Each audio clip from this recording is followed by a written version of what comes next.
Aditya L1 mission. जी हाँ दोस्तों, आज के वीडियो में आदित्य एल1 इसरो की स्थापित होने वाली अंतरिक्ष में प्रथम भारतीय सौर मिशन के बारे में आज के वीडियो में बताने वाले हैं। तो इस वीडियो को अंत तक देखिए। दोस्तों, आदित्य यानी सूर्य। जी हाँ दोस्तों, आज के वीडियो में सूर्य के बारे में और सूर्य और सौर मंडल के बारे में निकटतम जानकारी आज के वीडियो में बताने वाले हैं। अगर आप नए हो तो हमारे रहस्यमय प्रकाश यूट्यूब चैनल को तुरंत सब्सक्राइब करें और बेल बटन को भी एक्टिव करें। हमारा सूर्य सौर मंडल में निकटतम तारा एवं सर्वाधिक विशाल पिंड है। सूर्य की अनुमानित आयु लगभग 4.5 मिलियन वर्ष है। यह हाइड्रोजन तथा हीलियम गैसों का गर्म चमकता हुआ गोला। पृथ्वी से सूर्य की दूरी लगभग 150 मिलियन किलोमीटर है। यह हमारे सौरमंडल के लिए ऊर्जा का स्रोत है। जैसा कि हम जानते हैं, सौर ऊर्जा के बिना पृथ्वी पर जीवन असंभव है।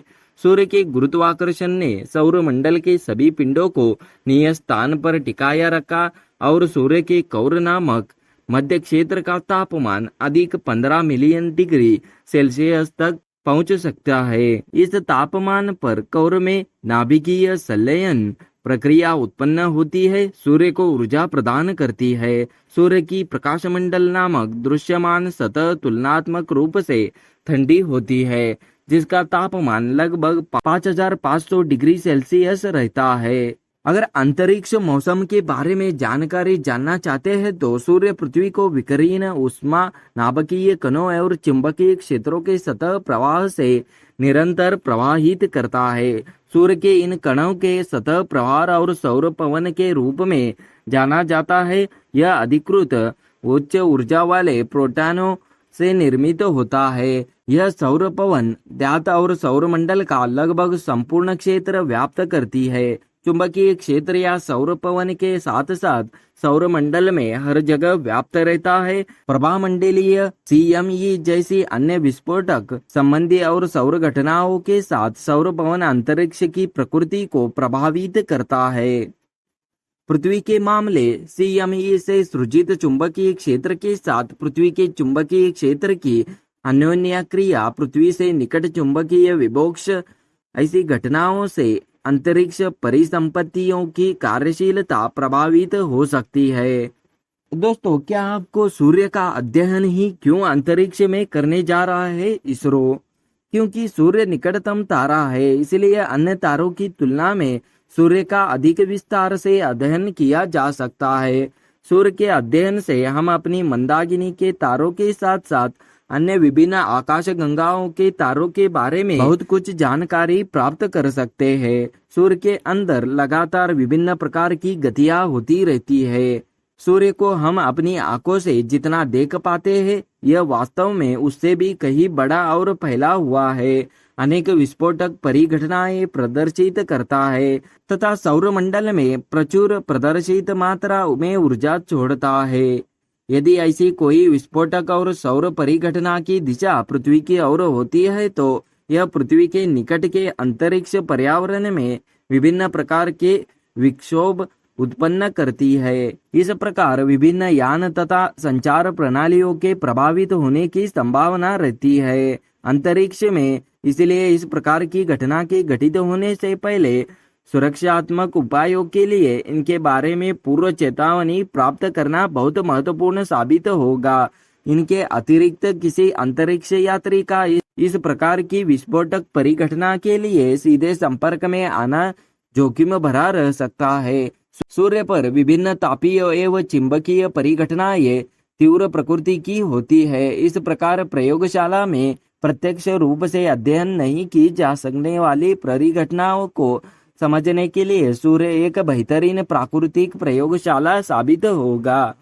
अगर आदित्य एल1 के बारे में जानकारी जानना है तो सूर्य का अध्ययन करने के लिए यह वेधशाला श्रेणी का अंतरिक्ष में स्थापित होने वाला प्रथम भारतीय सौर मिशन साबित होगा। इस अंतरिक्ष यान को पृथ्वी से लगभग 1.5 मिलियन किलोमीटर की दूरी पर सूर्य पृथ्वी प्रणाली के लग्रांजी बिंदु एल1 की कक्षा में स्थापित करने की योजना रहेगी।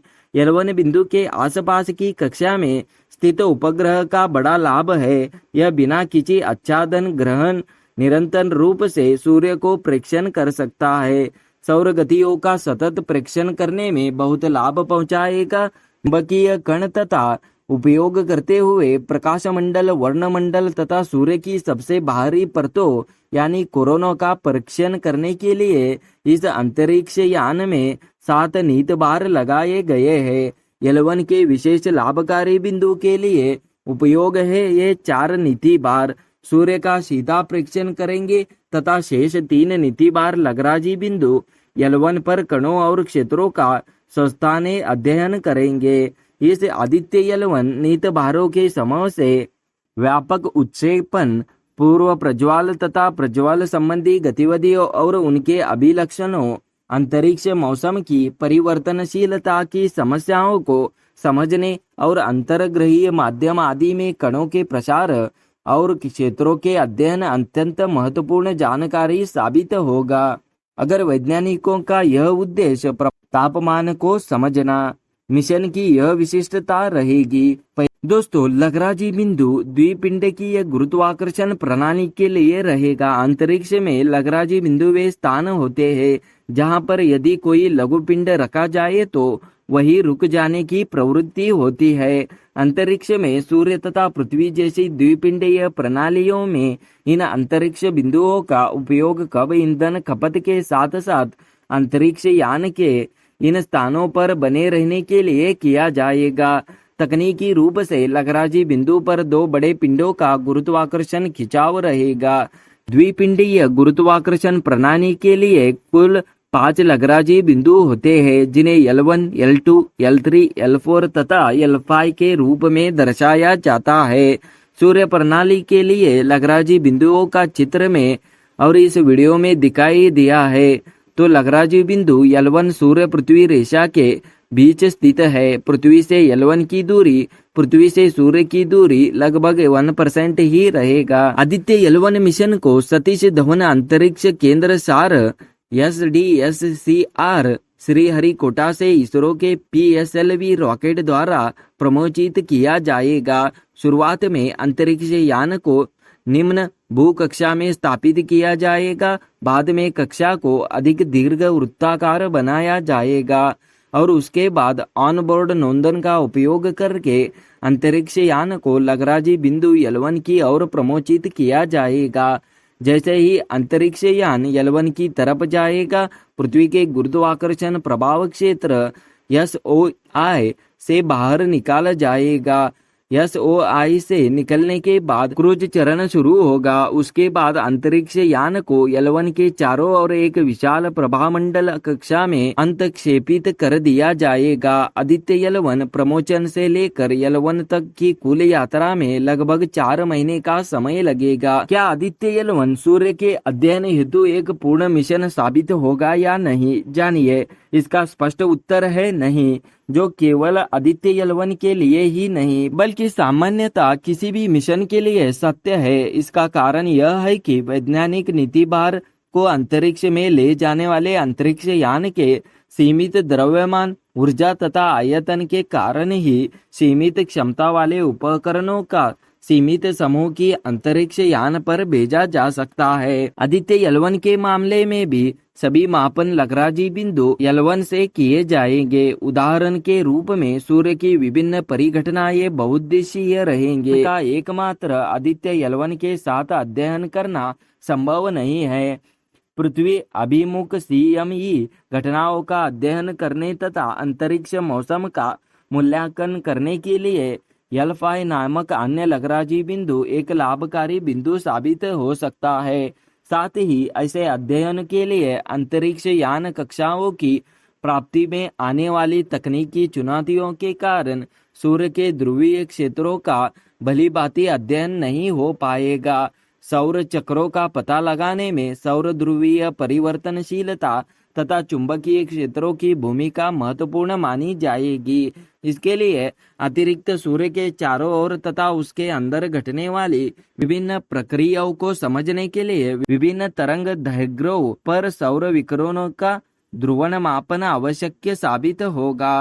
तो दोस्तों आदित्य एल1 मिशन के बारे में यह जानकारी आपको अच्छा लगा यह मैं आशा करता हूं और हमारे इसरो के लिए एक लाइक तो बनता ही है। दोस्तों एल1 मिशन अंतरिक्ष में स्थापित होने वाला प्रथम भारतीय सौर मिशन साबित होगा। तो दोस्तों इस वीडियो को ज्यादा से ज्यादा शेयर करें और हमारे कमेंट बॉक्स में इसरो के लिए एक कमेंट तो बनता ही है। तो दोस्तों आदित्य एल1 मिशन क्या सफल होगा या नहीं कमेंट बॉक्स में जरूर बताइए।